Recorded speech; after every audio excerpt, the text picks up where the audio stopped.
Selamlar dostlar, ben Mahir. Bu videomuzda Roma halkını inceleyeceğiz. Romalıları incelerken öncelikle diğer kabilelerle olan farklarına bakmak istiyorum. Hızlıca başlayalım. Öncelikle sur bonusu. Roma'nın suru oyunda en fazla sur bonusu veren bina diyebiliriz. %80.60 da bu konuda en iyi sur. Kendisine en yakın diğer surlarsa Galya ve Mısır'ın suru %63.90 puanla ikinci sırada yer almış oluyorlar. Fakat bu %80.60'lık sur bonusunun dezavantajı mevcut. Sur dayanıklılığı 1x. Bu oyundaki en zayıf sur manasına geliyor. Hun ırkının suru ile birlikte oyundaki en dayanıklı sursa 5x'lik dayanıklılığa sahip olarak Cermenler'de. Tabi bu dayanıklılık meselesi ilk duyulduğunda tam olarak bir şey ifade etmiyor. Şöyle bir örnek verebilirim. Roma'nın surunu yıkmak için köyde hiçbir savunma yokken zırhı 20. seviyede olan 35 tane koçbaşı yeterli oluyor. 35-36 tane koçbaşıyla Roma'nın surunu yıkabiliyorsunuz. Fakat Cermen'in surunu yıkmak için size en az 175 tane koçbaşı gerekiyor. Yani Roma'nın suru %80.60 bir bonus veriyor ama dayanıklılığı da çok düşük maalesef. Böyle bir olayı söz konusu. Onun ardından bir de surun sağlamış olduğu savunma puanı var. Bu savunma puanı meselesi çok önemli bir mesele değil. 200 savunma puanı veriyor Roma'nın suru. Yani yaklaşık savunmada 4-5 askere tekabül etmiş oluyor. Yani büyük savaşlar için çok önemli bir etken değil. Diğer temel farklılıklardan devam edelim. Pazarcı. Roma'nın bir pazarcısı 500 kaynak taşıyıp haritada 16 birim hızıyla hareket ediyor. Örneğin Cermen için bir durum 1000 ham madde taşımaya ve 12 birim hıza. Galya için 750 kaynak taşıyıp 24 birim hıza karşılık geliyor. Bu değerler bir oyunda kabile seçimi için göz önünde bulundurulması gereken değerler değil işin açıkçası. Devam edelim. Reis etkisi. Reis rakip oyuncuların köylerini fethederken kullandığımız bir asker. Oyundaki en iyi reis Roma'da bulunuyor. Bir saldırıyla %20-%30 arasında vatan sevgisi düşürebiliyor. Cermen, Galya ve Mısır reisleri 20-25 arasında düşürüyor. Roma ile rekabete girebilecek bir diğer reis ise Hun reisi diyebiliriz. Ama o da 15 ile 30 arasında bir etkisi var. Yani Roma bu alanda en önde diyebiliriz. Tabi bu da kabile seçiminde çok da önemli bir etken değil. Bunlar çok arka planlarda kalan seçenekler. Özel binalardan devam edelim. Biliyorsunuz ki oyunda her kabilenin kendisine ait bir özel binası var. Bu bina Romalılar için yalak. Yalak atlı askerlerin yetiştirme süresini düşürmekle birlikte aynı zamanda tükettikleri tahıl miktarını da düşürüyor. Bu Romalılar için harika bir avantaj sağlayan bina. Hemen Roma'nın askerlerine gelelim. Şu şekilde bakabiliriz. Roma'nın atlı askeri Sezar'dan bir günde 182 tane yetiştirebilirsiniz. Eğer yalak yoksa. Yalak 20. seviyede ise 182 değil de 227 tane asker yetiştirebilirsiniz. Yani asker yetiştirme hızını inanılmaz derecede arttırıyor. Bununla beraber yalakla birlikte Sezar 3 tahıl tüketiyor. İmparator 2 tahıl tüketiyor ve casus 1 tahıl tüketiyor. Eğer yalak olmasaydı bu değerler bir tane artacaktı. Bu şekilde de görmüş olabilirsiniz. Yani yalak inanılmaz derecede önemli bir bina Romalılar için. Yalağın avantajı ile birlikte Roma'ya kazandırdığı çok büyük bir özellik söz konusu. O da Roma casusu. Roma casusu 5 ırklı kabileler dahil olmak üzere oyundaki en iyi casus diyebiliriz. Neden? Hem atlı casus, haritadaki hareket hızı yüksek, saatte 16 birim, hem de bir tahıl tüketiyor. Bu özelliklere sahip olan oyundaki tek casus Roma'nın casusu. Yani Romalıların en büyük güçlerinden bir tanesi de aslında casus bakımından en iyi casuslara sahip olmaları diyebiliriz. Romalı oyunculara kesinlikle bir casus köyü hazırlamalarını tavsiye ederim. Devam edelim. Yine diğer kabilelerde olmayan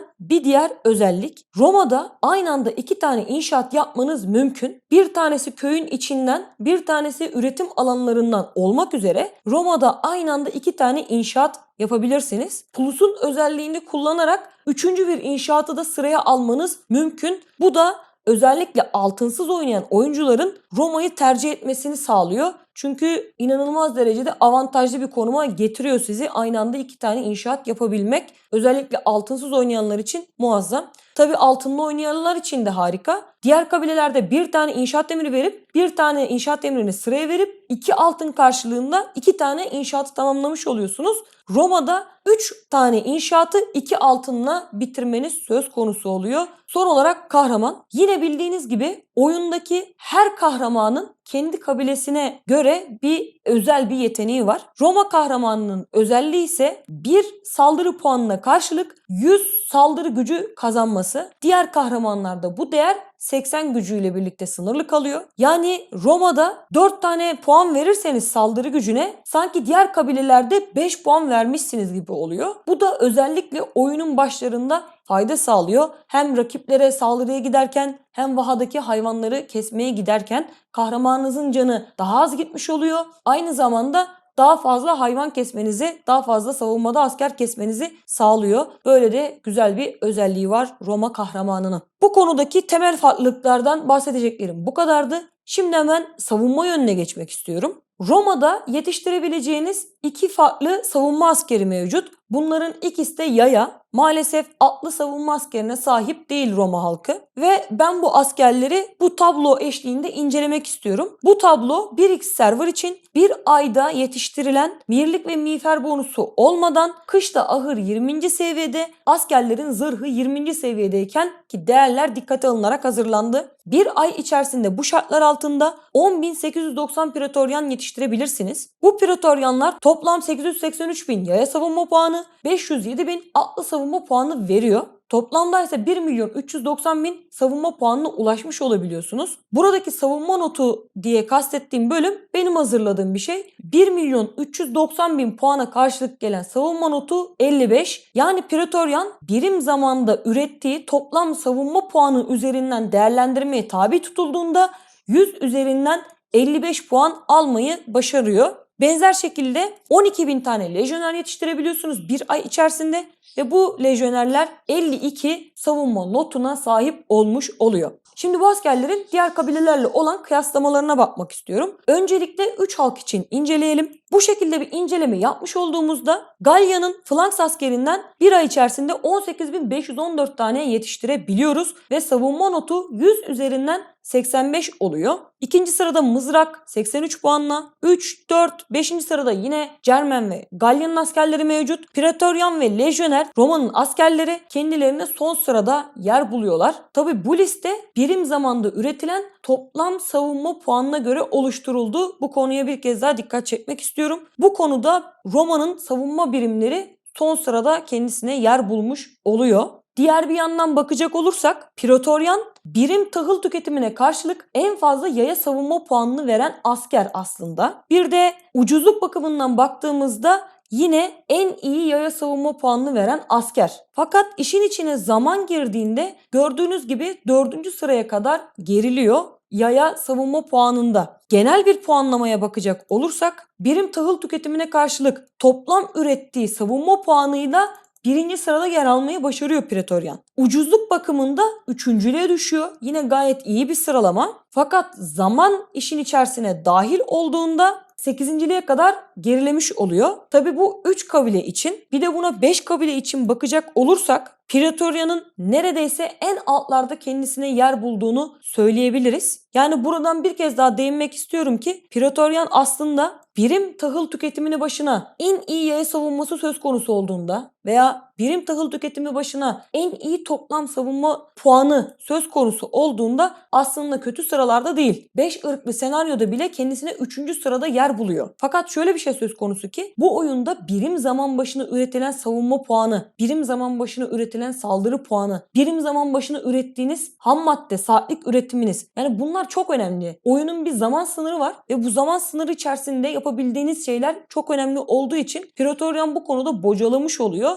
Bayağı da bir gerilere düşmüş oluyor. Bir diğer değinmek istediğim nokta ise savunma çifti. Bu listede de ben savunma birimlerini aynı kabile içerisinde olacak şekilde bir savunma çifti oluşturdum. Örneğin lejyonerin atlı savunma puanı, Praetorian'ın yaya savunma puanı iyi. Ben bu ikisini bir çift oluşturdum. Birbirlerinin zayıf yönlerini kapatmış oldular. Bu şekilde oluşturmuş olduğum savunma çifti sıralamasında 1. sırada Mısır'ın köle milis ve reşef ordusu geliyor 91 puanla. Flanks ve Druid'in 75 puanla ikinciliği söz konusu. Yani 5 ırklı serverlarda açık arayla birincilik Mısır'da diyebiliriz savunma konusunda. Lejyoner ve Pretoryan çiftini son sırada görüyoruz 54 puanla. Burada sonuncu sırada ama bununla da kalmıyor dezavantajları. Örneğin buradaki Phalanx Druid çifti bir tanesi kışladan bir tanesi ahırdan yetiştiriliyor. Yani buradaki üretilen bir ay içerisindeki savunma bir tane köyden oluşturuluyor. Ama Lejyoner ve Pretoryan'daki bu savunma çifti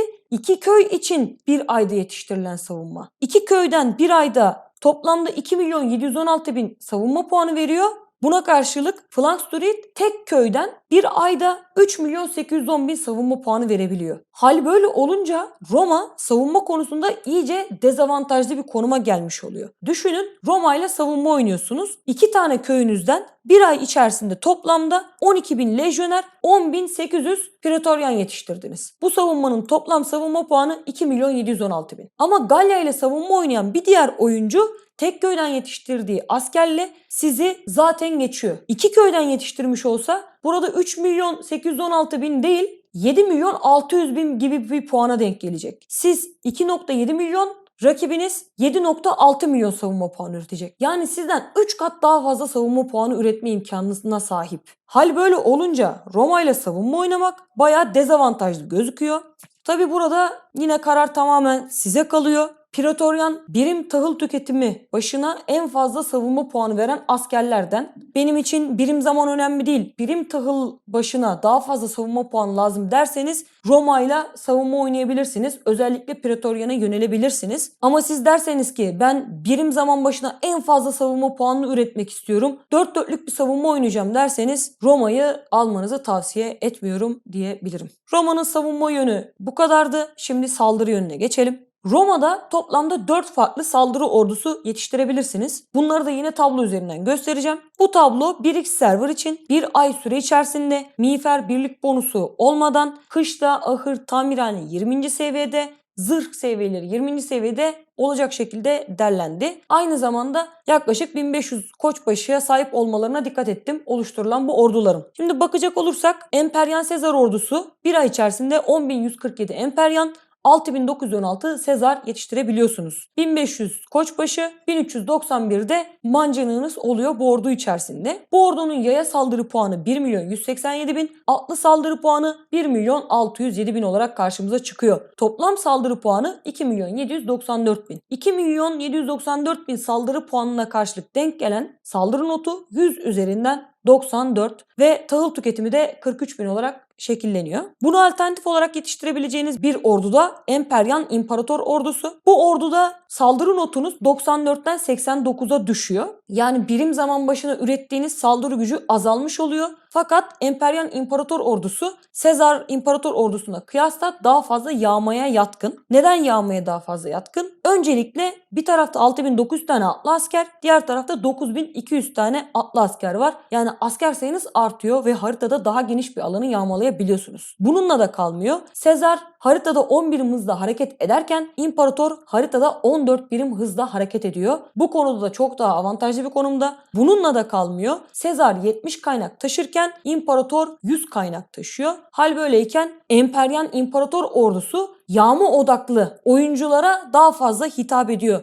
Diyorsanız ki ben yağma yapacağım ve Roma oynayacağım, Emperyan İmparator Ordusunu öneririm. Diyorsanız ki ben Roma oynayacağım ama en yüksek saldırı gücünü istiyorum, o zaman da size Emperyan Sezar Ordusu uygun diyebilirim. 3. ve 4. sırada bulunan saldırı ordularımız aslında tercih edilmeyen ordular. Lejyoner Sezar Ordusu'ndan başlayalım. Saldırı notunuz ilk orduya göre 94'ten 86'ya kadar düşüyor. Ama bu ordunun ne gibi bir avantajı olabilir? Sezar aslında bir savunma askeri olmasa da savunmada kullanılmayacak kadar da kötü bir asker değil. Lejyoner ise 40 saldırı puanına sahip ama 35'e 50 de savunma puanlarına sahip. Hal böyle olunca Lejyoner ve Sezar ordusu hem saldırıda hem savunmada kullanılabilir. Tabii hem saldırıda hem savunmada kullanılabilir derken şunu kastetmek istiyorum. Siz zaten halihazırda savunma oynuyorsunuzdur. Lejyoner ve Sezar ordusu basıp yanına bir miktarda koçbaşı mancınık ekleyip birliğinizin saldırı oyuncularının düzenlemiş olduğu operasyona bu orduyla katılabilirsiniz. Aynı zamanda sanki saldırı oynayan bir oyuncuymuş gibi katılırsınız. Siz öncü olmazsınız. İlk baştan giren ordulardan olmazsınız. Sonralardan giren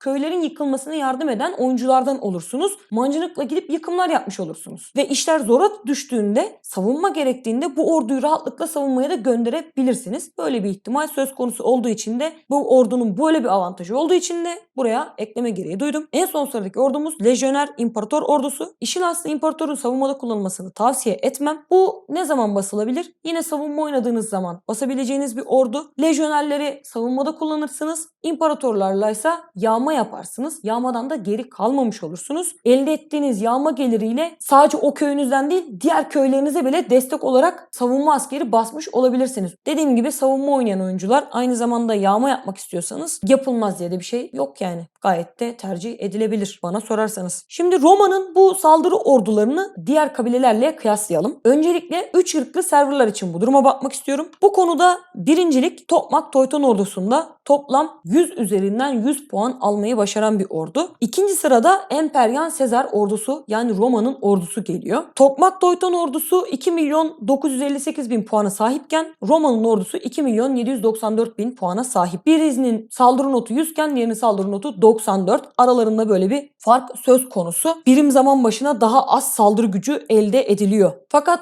Roma ordusunun da Cermen ordusuna göre bir avantajı var. Cermen ordusu 60.000 tahıl tüketirken Roma ordusu 43.000 tahıl tüketiyor. Arada inanılmaz bir fark söz konusu. Yani Roma ordusuyla büyük devasa ordular kurmak daha kolay, daha rahat beslenebilir bir hal almış oluyor. Devasa ordular kurmak için Emperyan Sezar ordusunu kullanabilirsiniz. 3. sırada Balta Teuton, yine Cermen'in ordusu. 4 ve 5. sıralarda yine Roma'nın orduları geliyor. 5 ırklı serverlar için bakacak olursak Roma'nın ordusu 4. sırada ve 6. sırada kendilerine yer bulmuş oluyor. Yine kendinden daha fazla puana sahip olan Hun orduları Roma'nın önüne geçse de daha az tahıl tüketme konusundaki iddiasını Emperyan Sezar ordusu devam ettirmiş oluyor. Roma'nın bu ordusunun diğer ordulara kıyasla toplamda 3 tane ana başlıkta özetlenebilecek artıları veya özellikleri var diyebiliriz. Bunlardan birincisi tükettiği tahıl miktarı. Diğer ordulara kıyasla tükettiği tahıl miktarı çok daha az konumda kalmış oluyor. İkincisi Roma'nın saldırı ordusunun, yani buradaki 2.794.000 puanlık gücün 1.607.000'i atlı saldırı gücünden geliyor. Atlı saldırı askerleriyle ünlü olan